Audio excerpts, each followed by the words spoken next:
Malta trid iżżid ir-riċiklaġġ domestiku b'rata ta' bejn 2 u 4% jekk sal-2020 trid tilħaq il-mira ta' 50% ta' riċiklaġġ tal-iskar domestiku.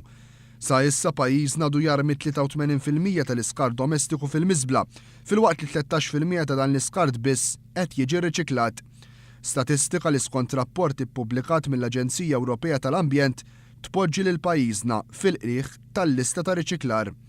Fost il-pajjiżi li qegħdin f'pożizzjoni għar minn tagħna f'dak li għandu x'jaqsam ma' riċiklaġġ ta' skar domestiku hemm il-Latvja, Slovenja, l-Litwanja, l-Kroazja, ir-Rumanija u t-Turkija.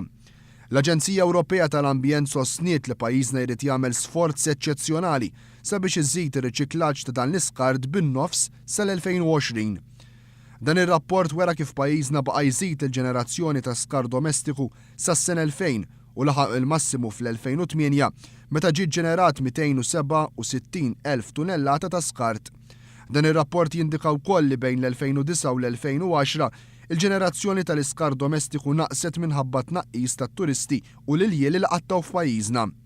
Bejn is-sena 2001 u 2008 l-iskart ġenerat minn kull persuna f'pajjiżna laħaq livell rekord ta' 679 kilo kull sena, filwaqt li fl-2010 dan niżel għal 591 kilo, tnaqqis li xorta huwa l-bogħod ħafna mit-tnaqqis bin-nofs li pajjiżna irid jilħaq sal-2020.